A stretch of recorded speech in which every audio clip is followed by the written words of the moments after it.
mianatra eo tongotrao.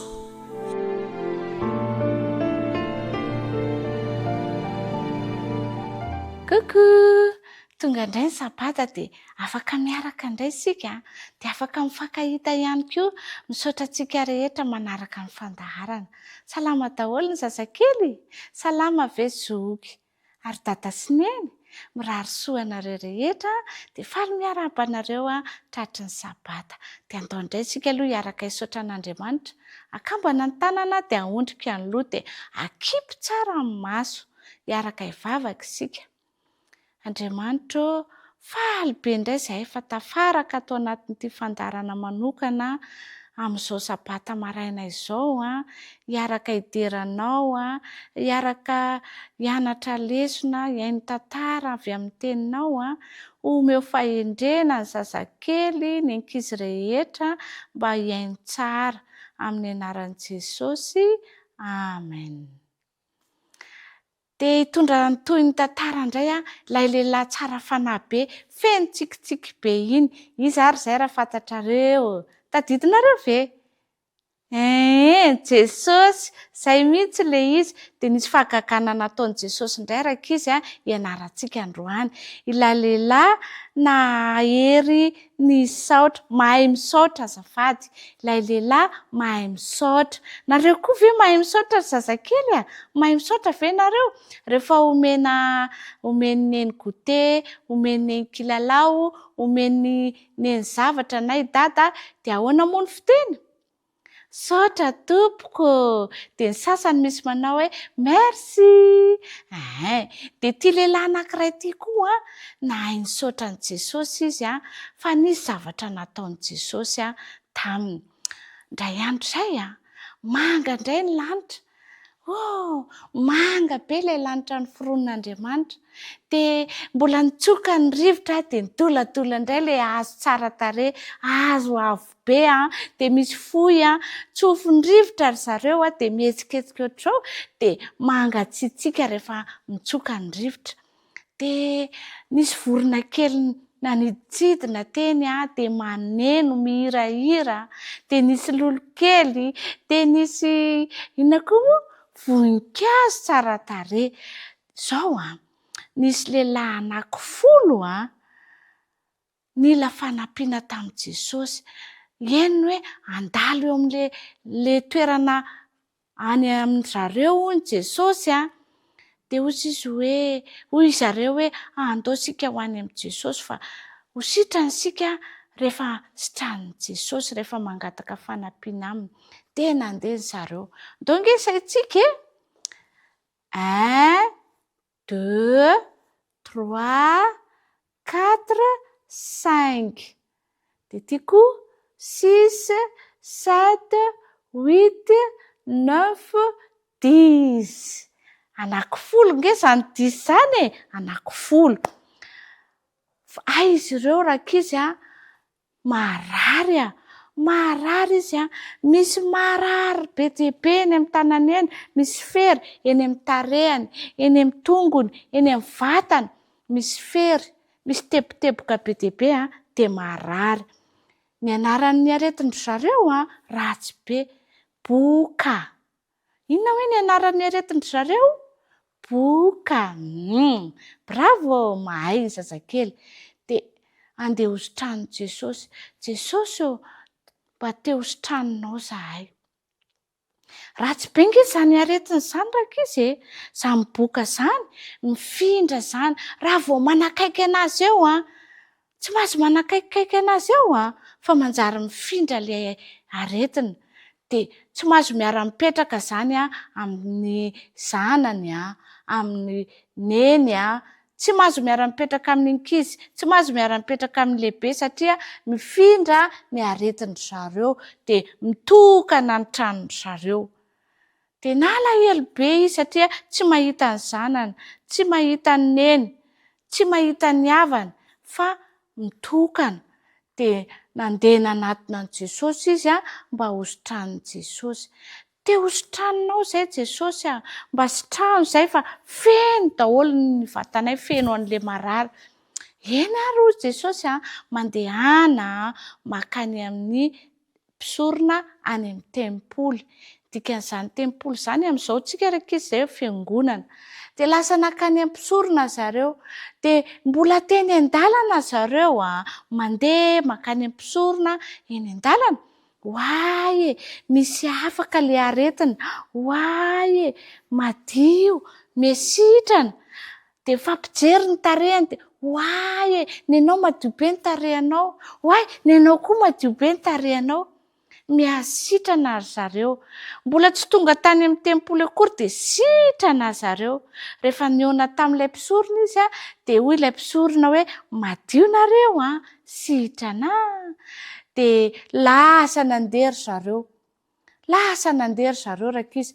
Tsy mba nisy nisaotran'i Jesosy ange zareo e.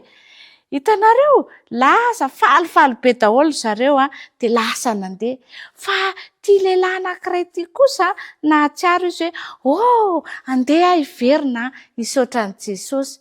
Dia niverina izy raika izy. Tsy niaraka amin'ireto namany reto intsony izy fa niverina dia nisaotra an'i Jesosy.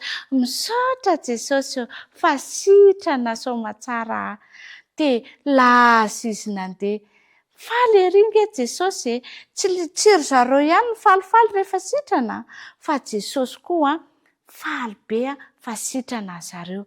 Dia ilay lehilahy anankiray ihany no nahay nisaotra raika izy Ilay anankiray ihany no endry dia nahay nisaotra. Kanefa izao tiany Jesosy avokoa izy rehetrarehetra na dia tsy nisaotra aza. Dia tiany Jesosy fa ny tsara indrindra misaotra an'i Jesosy fa nositrany.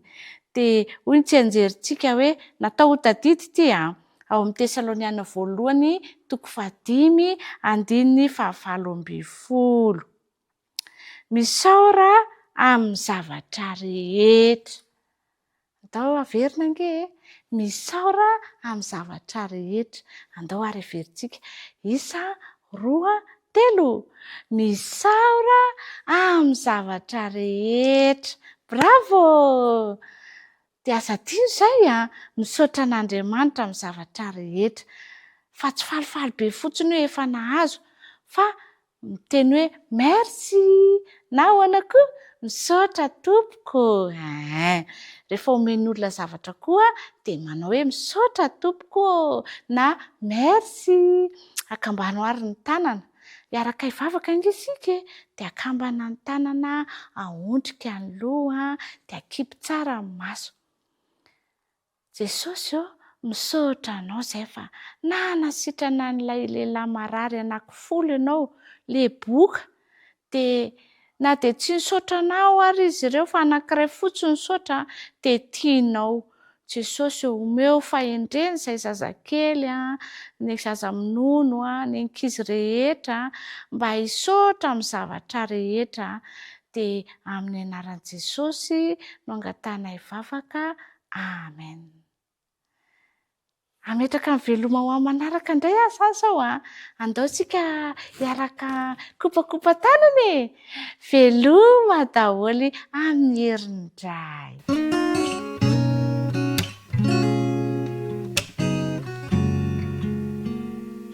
Miarabanareo indray ary. Anjarantsika ao amin'ny sokajy taona 5 ka hatramin'ny 12 taona indray izao ny amitina andreo lohahevitra izay nianarantsika nandritra ny herinandro.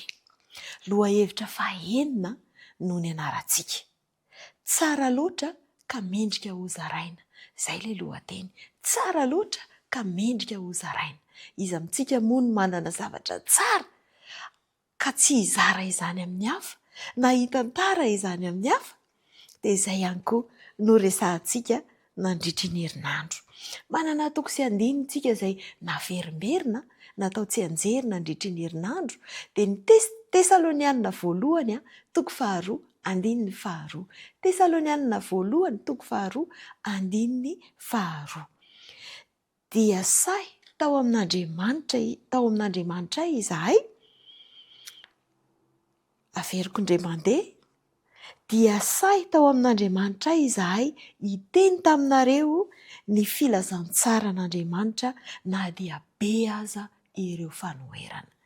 Dia say tao amin'Andriamanitra izahay hiteny taminareo ny filazantsara an'Andriamanitra na dia be aza ny fanoherana. Izay no nolazain'ilay Tesalonianina voalohany 2:2. Izany dia efa manambara sahady ny toe-javatra izay niseho tamin'ny Paoly sy Barnabasy. Paoly sy Barnabasy zany izao dia manohy ny fitorianan'ny filazantsara, ny dia misionera izay nataony izay nanarahan'Andriamanitra azy. Tao Ikonioma indray izany no nalehan'izy mirahalahy tamin'ity manaraka ity. Ikonioma dia tanàna kely anankiray be olona tokoa. Nisy jiosy tao, nisy jentilisa tao. Nandray tsara ireo olona sasany ary nisy fahombiazana ny fitorianan'ny filazantsara izay nataon'izy mirahalahy tao. Be no nandray an'izany. Nefa izao nisy ireo jiosy sasatsasany izay be fialonana satria tiany hoe any amin'izareo ihany no mifantoka ny olona. Tiany hoe ny fampianarana izay hoentiny ihany no henoan'ny olona. Fa rehefa nizara ny filazantsara ny fahamarinana mahakasika ny Mesia, i Paoly sy Barnabasy dia maro be ireo olona izay liana nandre izany fampianarana izany. Be fialonana izy ireo ka niezaka ny anakorontana, niezaka ny hampangina any Paoly sy Barnabasy. Nanandrana aloha izy teo amin'ny ara-panjakana, nentina teo amin'ny fitsarana izy ireo satria nolazaina fa mpanakorotana. Rehefa natao nefa ny fanadihadiana dia hitana reto mpanao fanadihadiana mpitondra fanjakana fa tsisy tokony hanamelohana azy ary ny zavatra nahavariana ary dia maro ireo olona izay ratsy fanahy eo amin'ny tanàna no niova ny toetrany. Tsy hita hoe inona no azo anendrikendrena an'ireto olona ireto. Dia nanao teti-dratsy indray ireto jiosy sasatsasany be fialonana ireto ka niezaka hoe hitondra mpikomy izay tsy nanana fahalalana loatra, izay hoe olona mahasiaka zany mba hitora-bato an'izy ireo. Noho ny fanampian'Andriamanitra nefa ry tanora namako dia nisy namandry Paoly sy Barnabasy nahalala n'izany teti-dratsy izany dia niteny tamin'izareo hoe mandehana aloha mandeha, tsara loatra ny zavatra hozarainareo, tsy tokony mbola ho fatinareo amin'izao fotoana izao, tianay raha mbola hiverina ty indray nareo hizaran'izany, mandehana aloha mandeha fa sao dia maty ny olona eto ianareo. Dia nanaraka izany ry Paoly ka tsy nitondra loza ho an'zareo. Zava-dehibe ny mizara n'izany hoe fahamarinan'ny filazantsara satria izany no afatra tsara indrindra, vaovao mahafaly indrindra izay tsara hozaraina amin'ny hafa. Mino aho fa ianao koa raha mahalala ny zavatra tsara indrindra dia tsy ho koboninao anao rery fa hozarainao na dia misy ara ny sakatsakana. Paoly sy Barnabasy dia nanao niezaka tanteraka izy izara izany na dia nisy ara ny sakatsakana ary nitondra fifaliana ho an'ny hafa izany satria na jiosy na jentilisa dia nandray tsara izany teny izany ny ankamaroany. Izaho ry tanora namako, tian'Andriamanitra isika raha izara ny momba an'i Jesosy amin'ireo namantsika. Manam-po foana nefa tsika fa misy ny tsy faly, misy ny manakorotana kanefa Andriamanitra efa nampanantena tahaka an'izay nanampiany an'ireo mpianatra fahiny fa mbola nampy anao izy rehefa tianao sy mahafaly anao ny mizara an'izany zavatra tsara indrindra izany. Tadidinao ve le afatra nampitaina tamintsika nandritry ny herinandro? Manara-dia an'i Jesosy isika rehefa manompo ny hafa na eo aza ny sakatsakana. Ny loha-hevitra izay nianarantsika izany nandritry ny herinandro dia nanampy antsika hafantatra fa tsy mihena velively ny fanoloran-tenantsika ho amin'ny asa fanompoana rehefa misedra fanoherana isika. Tsy natao hampihena ny hafanampontsika izany. Nanampy antsika ihany koa hahatsapa fa Andriamanitra mihitsy no maniraka antsika ary avy aminy ny teny ary izy ihany koa no mbola manome hery sy miaro antsika. Dia nanampy antsika hanapa-kevitra ihany koa mba hanompo ny hafa, hanampy ny hafa mba handray izany vaovao mahafaly izany koa. Mino aho fa handray fanapa-kevitra tsara isika tsirairay avy. Izay indray ary ny lohahevitra ny anarantsika nandritry ny herinandro dia mirary soa amin'ny manaraka indray.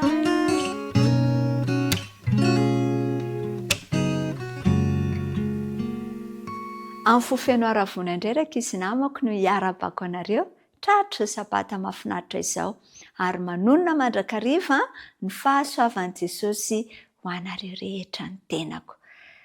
Jesosy ane omba sitanareo ho sasa endry ane ianareo io.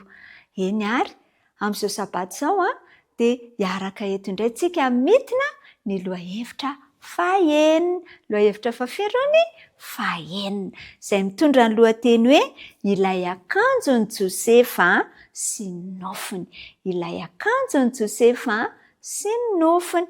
Mahafinaritra Andriamanitra fa manana andalan-teny izay omena antsika foana izy isan-kerinandro atao fitadidy. Izany dia raha antsika mahita ao amin'ny Salamo 5:1-7, Salamo 5:1-7.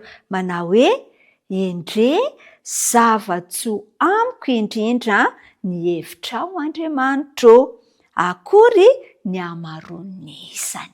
Tao ange raha antsika mamerina endre zava-tsoa amiko indrindra ny hevitrao Andriamanitro, akory ny hamaroan'ny isany. Salamo 5:1-7. Araka ny mahazatra dia misy foana ny afatra tiany Jesosy ho ampita amiko sy ho aminao tamin'ny alalan'izany lohahevitra izany. Dia sao rakizy miay ianao Andriamanitra. Miay sy miay ianao Andriamanitra. Ny tantarantsika dia mitohy hatrany tantaran'i Jakoba. Tadidina hainareo tsara izany izao ny tantaran'i Jakoba. Tonga any amin'ny tany Kanana izany izao i Jakoba. Ary rehefa tonga tany izy dia tena natsapa izy rakizy fa ny tanan'Andriamanitra mahery izay nivavahany dia tena niazona azy. Ka vokatr'izay fahatsapana izay dia tsy nahay izy raha tsy naneho fiderana sy fisaorana an'Andriamanitra ka dia nanangana alitara teo amin'ilay toerana atao hoe Betela. Dia teo izy no nivavaka nideran'Andriamanitra, nanao hira izany dia nanandratra vavaka. Nisaotra an'Andriamanitra, nanao fanatitra ho an'Andriamanitra satria dia lehibe loatra ny fomba izay nitantanan'Andriamanitra azy. Naporisika ny fianakaviana anefa izy mba hisaotra an'Andriamanitra sy hanompo an'Andriamanitra ihany koa. Dia rehefa mipetraka teo amin'ny toerana io izy rakizy dia tamin'izay fotoan'izay moa dia teraka an'ireo zanany izy. Fantatra hoe firy ny isan'ny zanak'i Jakoba? 12 laraka izy ny zanany. Ny zanany farany dia atao hoe Benjamina. Izay naterany tamin'ny vadiny tia indrindra dia tsy iza izany fa i Raely. Nanana zanaka roalahy i Raely tamin'i Jakoba dia tsy iza izany fa i Josefa sy Benjamina. Rehefa niteraka ny Benjamina nefa izy dia maty Raely. I Josefa ilay zanany lahy izay tamin'ny Raely dia tena tia mifatratra satria dia nanana ny toetra nampiavaka azy tokoa ity Josefa ity. Anisan'ny tanora, anisan'ny ankizy izay tsara toetra sy be fitiavana tokoa rakizy i Josefa. Ianao ve mba be fitiavana? Ianao ve mba maniry ohatran'i Josefa? Ary manaja ray aman-dreny. Rehefa nahita ny zavatra nataon'ireto zokiny izy dia malahelo izy. Rehefa tsy manaja reto zokiny reto, rehefa manao zavatra tsy araka ny sitrapon'Andriamanitra ireo zokiny dia malahelo angeraka izy Josefa. Dia nataon'i Josefa lasa mitantara any amin'ny dadany. Tato-bolana aloha izany Josefa. Tsara ve mitato-bolana? Tsy tsara ny tato-bolana kanefa tsara ny milaza ny marina. Dia vokatr'izay dia tezitra tamin'i Josefa rakizy reto rahalany. Nialina azy reto rahalany. Dia tsy nandeha ny fotoana satria tia ny dady i Josefa dia nampanamboarany akanjo tsara tarehy i Josefa. Izay akanjo niavaka tamin'ny akanjon'ny ankizy rehetra. dia tsetsytsetsy ange Josefy iza tamintsika nefa nahazo akanjo vaovao manao ahoana ny hafaliantsika mino aho fa falitsika rehefa mahazo akanjo vaovao dia manoatra lavitra noho ny hafaliantsika ny hafalian'i Josefa dia mba mizezizesta izany izay le fitentsika ankizy azy i Josefa manao an'ilay akanjo tsara tarehy izay natolotry ny dadany azy vao maika ny alina azy rakizy ny rahalany ary rehefa mahita azy moa ny rahalany dia manao maso ratsy dia hamono mafy mihitsy fa izao i Josefa dia tia mandrakariva an'ireto rahalany ireto ka mpiandrondro moa izany ny asan'ireto rahalany ireto dia i Josefa kosa dia irakiraka irany dadany manampy an'ireo rahalany ireo dray andro ary raha iny Josefa natory dia tena natory tamin'ny mpifaliana tamin'ny mpiadana-porakizy natory dia ny zava-nisy namen'Andriamanitra nofy i Josefa nanofy izany Josefa fa fantatra hoe inona nofy efa nanofy daholo tsika io fa nofin'i Josefa dia izao nanofy izy rakizy dia ny saloim-bary ny fatorana vary izany efa nijinja vary daholo tsika nahita vary nalaina teny tam-bary dia reny vary reny manko rehefa alaina dia fatorana dia iny amboaram-bariny iny izany nijoro mahitsy tsara fa nen'ireto rahalany reto kosa dia nikohaka teo amin'ilay amboaram-bary izay any Josefa dia niezaka be nkerakizy Josefa nitadidy an'ilay nofy dia nitantarainy ilay nofy dia ozy izy ilay rahalany hoe ary nidika an'izany nofiny izany dia hoe itsika reto izany dia hiakohaka eo amin'ny Josefa daholo dia nanomboka tezitra mafy an'ireto rahalany reto namokona totondro ny sasany tsy afaka namono fa tezitra hoe ity Josefa ity dia manofinofy zavatra ratsy amin'izareo kanefa Andriamanitra nanome ny nofy rehefa avy nitantara an'izany izy dia nandeha ihany moa izany ny fotoana satria i Josefa dia olona tsopo dia nanofy indray izy nanofy fanompirana izany izao izy nanofy fandroany ny nofy fandroany indray rakizy dia izao hoe ary tadidiny tsara mihitsy ity nofy ity fa indrony ny kintana 120 teny amin'ny lanitra dia nikohaka teo amin'ny Josefa ary koa ny volana sy ny masoandro izay nazava dia nitantarainy tamin'ny dadany izany nofiny izany ary na ny dadany Jakoba aza dia naninona hozy izy ianao mba gaga ihany tamin'ilay nofy ka dia nampitandrina azy hoe ianao aza mitantara nofy ohatr'izany aza mitantara nofy ohatr'izany ianao ka fantatry Josefa nefa fa avy amin'Andriamanitra ny nofy ka dia nitantarainy ary Jakoba koa dia mahafantatra tsara ny hevitra tian'izany nofy izany ho ambara fa fantany anefa fa hialina azy angeraka izy ny rahalany hialina ny Josefa ny rahalany fantatry Jakoba izany ka izay ny antony nampitandremany any Josefa ny nafinaritra dia izao zaza mpakatoa ary zaza vonona ny hanaiky mandrakariva izay baiko napetraka taminy i Josefa tao anatin'izany rehetra izany dia niany fiainana izy ireo Andriamanitra ianao koa ve mba irinao ny hiahiana Andriamanitra manokana fiainanao rakizy andeontsika hianatra ny toetra tsara indrindra dia ny toetran'i Jesosy mazoto mivavaka ho be fitiavana ary laza ny marina mandrakariva ka ny tompo hitahanareo ho tanteraka aminareo izay ireny tompo aminareo ho zaza endreny ianao dia izay indray ny fiarahantsika androany mametraka amin'ny veloma mandram-piaino ho amin'ny manaraka indray veloma daholo.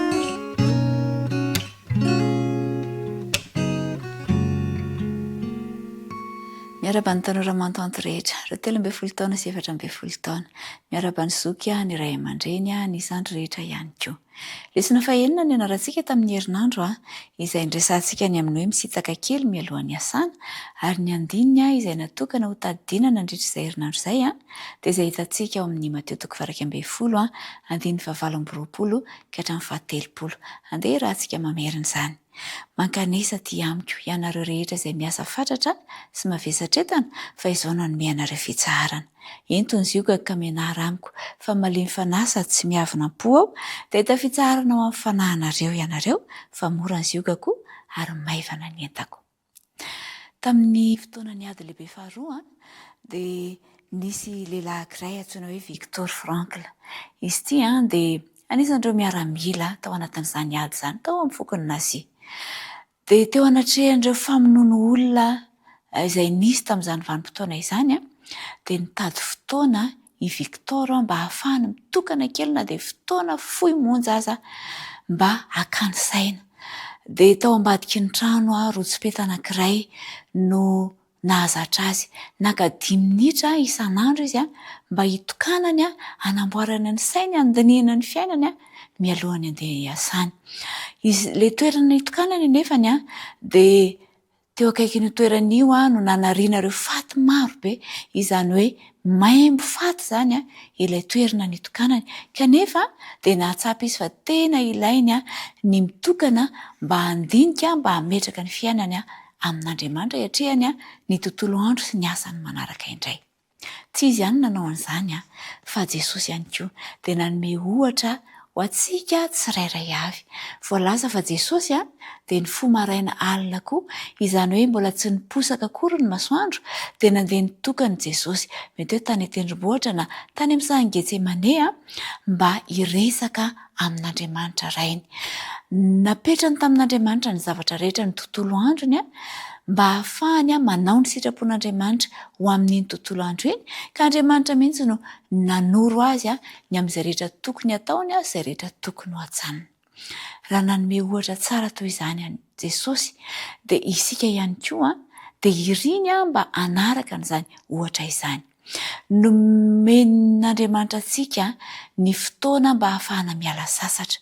Nomeny antsika ny sabata mba hialantsika sasatra mandritry ny herinandro, mba tsy ho revo ao anatin'ny rotoroton'ny fiainana isika fa mba haka aina mba hametraka ny enta-mavesatrintsika rehetra eo amin'Andriamanitra. Fa ankoatran'izay sabata izay dia iriny ihany koa ny hananantsika fifandraisana manokana amin'Andriamanitra ka toy ny nataon'i Jesosy dia isa maraina no tsara indrindra hametrahantsika ny fiainantsika amin'Andriamanitra, anontaniantsika ny sitrapon'Andriamanitra ny amin'izay tokony ho ataontsika mandritra ny tontolo andro izay tokony ho hajanona ihany koa ny amin'ny fikasana rehetra ao anatintsika ao. Ka izao ny zavatra tena tian'Andriamanitra indrindra dia ny hanokanantsika fotoana mba hifandraisana aminy, hifandray aminy etiety kokoa, hiaino ny feony, hidera azy ny amin'ny zavatra rehetra izay nataony ho an'ny fiainantsika. Mety hiteny ianao hoe tsy haiko manao an'izany, mbola tsy nanao an'izany mihitsy kanefa izao atombohy amin'ny zavatra kely, tsy mitaky zavatra sarotra be aminao Andriamanitra, fa atombohy amin'ny vavaka tsotra, fisaorana anankiray na fiderana anankiray ny zavatra ataonao dia hitombo tsikelikely ianao dia ahita fiany, ahita fifaliana ianao amin'izany firesahana amin'Andriamanitra izany dia henohy ny feony amin'ny alalan'ny teniny izay teny ianaranao anatin'ny soratra masina, amin'ny alalan'izany izy no miteny aminao dia henohy izany fa ahita fitsaharana ianao raha manao an'izany. Arak'ilay andiny izay natao tadiana nandritry ny herinandro dia hoy izy hoe mankanesa ty amiko ianareo. Iriny indrindra ny itondrantsika eo aminy ny enta-mavesatrintsika rehetra, ny adi-tsaintsika rehetra, ny fifaliantsika rehetra ihany koa dia hoento eo amin'izany dia ahita fitsaharana isika rehetra, hanana fiadanam-po ny tsirairay avy raha manao an'izany ohatra nataon'i Jesosy izany. Ny rariko ry tanora manontany dia hanao fanandramana vaovao isika ka hifandray amin'Andriamanitra etiety kokoa mandrakariva. Dia mirary soa ary mirary fampiarana tsara ho antsika rehetra. Veloma daholo. Mianatra eo an-tongotrao